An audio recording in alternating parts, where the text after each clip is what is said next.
How safe is India's coast? Not just from terrorists, like 26/11 showed how vulnerable we were, but also from looters of the high seas.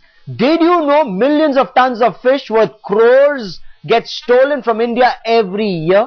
Even as we speak, fish is being stolen from the Bay of Bengal by foreign ships, mechanized trawlers from Thailand and Taiwan, even faraway countries. They very easily evade India's so-called maritime security. How do they do that? Well, headlines today's Durga Nandini went out to the high seas. She spent several days on the high seas, and this is the Headlines Today special investigation.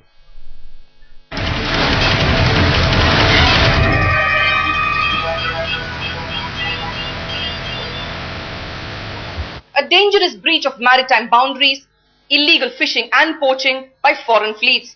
Headlines Today becomes the first TV channel to capture evidence of this poaching in our high seas. I bring you this report from on board the Greenpeace ship MV Esperanza.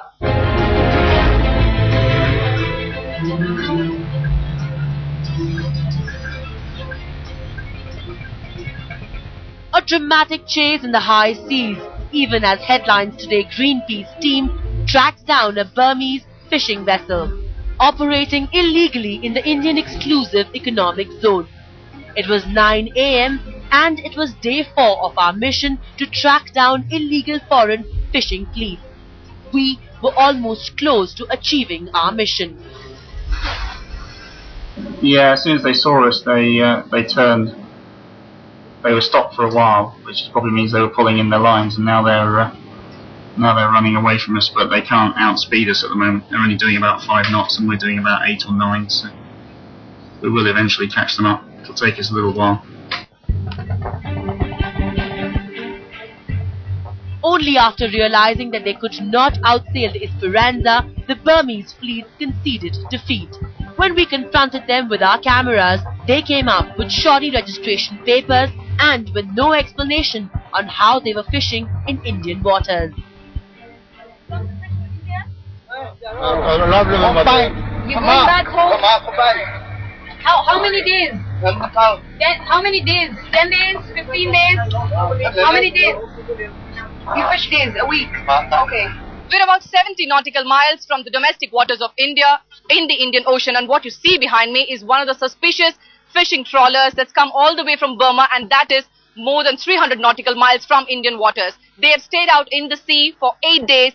They have fished in Indian waters illegally, and the Coast Guard, which is supposed to check all these regulations, has perhaps not even cited them.